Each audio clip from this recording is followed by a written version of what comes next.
The maiden is placed in the anchor steamer, and the cream is scraped off. After stirring in many layers of process to extract the world's most fragrant scent. Do you dare to spray this perfume? It all started with a perfumer named Grenouille. A baby boy was abandoned in a garbage dump in a stinking dirty fish market. With a cry, his mother, who was about to abandon him and run away, was also hanged and died. Grenouille was orphaned and placed in a nursery. By the time he was 5 years old, he couldn't speak, but he had a great sense of smell. He could easily distinguish the smell of various objects. Frog eggs in the depths of a pond, maggots inside a rat. These smells fascinated him. Soon the woman in the orphanage sold him to the tannery for 7 francs. No sooner had she left than 2 robbers snatched her. Life in the leather factory was hard, working all day and all night. The average man could only last 5 years, but Grenouille survived. Gradually he began to long for the outside world, and there were many flavors waiting for him to explore. Finally, on this day, he was sent to the city to make a delivery. It was a paradise for him. Grenouille's nose was wildly exploring. He wanted to take in all the smells of the world. Soon he came to the window. Inside, the noblewoman wore a fine perfume. This captivated him. Grenouille realized that there was such a thing as perfume in the world. Just as he was getting lost in the smell, a strange aroma came over him.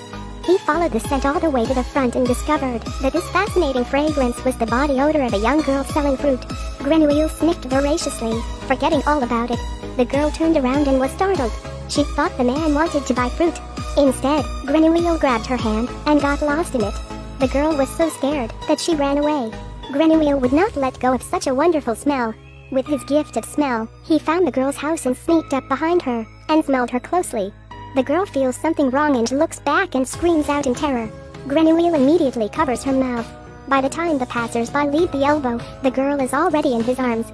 Grenouille was in a state of tension and regret, not for the girl, but for the scent of her body. He inhaled the last scent with all his might.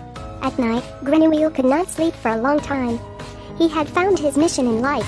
He was determined to learn how to preserve the scent. Soon the opportunity came. On that day, Grenouille gave letter to the perfumer Baldini. He seized the opportunity to show off his talent in front of Baldini. When Baldini smelled the scent, it was like he was in a world of wonder. So he bought Grenouille right away. But the tanner had just received the money when he fell into the water and was killed. Soon Baldini's store was flooded with customers. But Grenouille, who was obsessed with scent, had no interest in money. He only wanted to learn how to preserve the scent as soon as possible. That day Baldini took Grenouille to teach him formally how to preserve the scent. Watching the roses boiling in the pot, flowing down as essential oils, and the scent slowly dispersing, Grenouille was mesmerized. The soul of life is in the smell. He took glass, scrap metal and cats, and refined the smell by the steam anchor method. But there was no smell at all. Grenouille became irritable.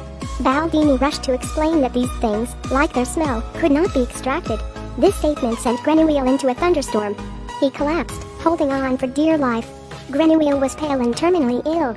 As he was dying, he asked Baldini, "Is there no other way to preserve a smell than distillation?" Seeing that Grenouille was dying, Baldini rushed to tell him that there was a mysterious technique called oil dissociation that could be learned in grass. Hearing this, Grenouille made a miraculous recovery within a week. He told Baldini 100 perfume recipes, so he was able to get away and set off for Grasse. And Baldini went to sleep with the perfume recipes in her arms and never woke up again. He arrived in Grasse and found a job as he wished. He was quickly recognized for his hard work and talent. So Grenouille set out to create the fragrance of his dreams. On this night, a single girl became his first test case. He immerses the girl in a grease-dissolving device to extract the essential oil. But not only was he almost discovered, but the girl's fragrance was minimal. But Grenouille didn't give up. He found a prostitute on the street, paid for her, and tried another method on her. He put the ointment thickly on the prostitute's arm. The prostitute was terrified and wouldn't let him continue. Fascinated, Grenouille wouldn't let her go. He wrapped her body in gauze and shaved off her hair until the ointment absorbed the body's aroma, and then removed it, distilling only a few drops of the precious liquid. He put the perfume on the back of his hand. The horse dog smells his master and licks him like crazy. Grenouille knew that this time he had succeeded, so he set out on a quest to collect the scent of young girls. It's Laura, the daughter of a wealthy local businessman. On her birthday, she's gorgeous. Grenouille has had his eye on her for a long time, but this night he doesn't get it, so he switches targets. A pair of twin sisters fall into his clutches. he continues to refine the scent of a young girl's body. The scent was magical. The boss was about to tell Grenouille off for neglecting his work, and when he smelled the perfume, he was a different person. His tone became softer. Grenouille continues to commit atrocities. The town's young girls disappeared one after another. People are confused. None of the girls had been violated. What is the purpose of the murder? The nobles have no choice but to impose a curfew. The town was in a state of panic. People were beaten up for no good reason. Some were shot for no reason. The nobles still had no idea, so they pinned their hopes on the church. But even the none were killed. By this time, Grenouille had extracted 12 bottles of maiden scent. With only one more bottle to go, he was able to create the world's only perfume. And people were still praying in the church. The priest was still righteously expelling the devil in the name of God. Then they heard that the murderer had been caught just after the trial. People cheered and sang the praises of the Holy One. But Laura's father knew that the murderer had only been beaten to death. All the evidence didn't add up. For the safety of his daughter, he returns home and decides to move the family. And Grenouille discovers that the last taste has disappeared. He rushes out of town in pursuit. Although Laura's father split his forces, he couldn't fool Grenouille's nose. At night, Laura's father set up a heavy defense. But Laura did not survive.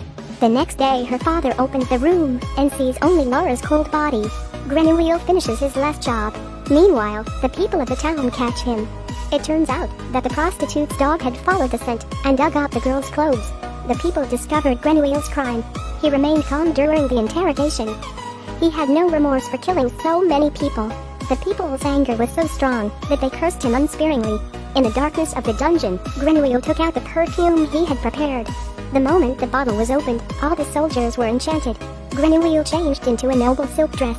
He rubs the perfume gently on his body and rides to the execution site in a carriage. The crowd, which was angry 1 second, now looked like a savior. The executioners fell to their knees in front of him, shouting that the man was innocent. Grenouille put a drop of perfume on his handkerchief and threw it to the crowd. Under the magic of the perfume, everyone became lost in their instinctive desire. And Grenouille seems to see the first girl. This time he did not hurt her. They held hands and embraced with affection. Grenouille shed tears. He finally realized that his lifelong quest was only an absurd and evil dream. In the end, a scapegoat is found, and the case is hastily closed. Grenouille returned to Paris with perfume in hand. He could conquer the world if he wanted to. But there was one thing the perfume couldn't do. It couldn't make him love and be loved like a normal person. Grenouille returns to the place where he was born. In a filthy fish market, he poured a whole bottle of perfume on his head. The crowd in front of him rushes towards him. He was eaten up. All the desires of the world are returned to dust. How many people in reality, like Grenouille, end up with a ridiculous and evil dream, the stench of the mundane world?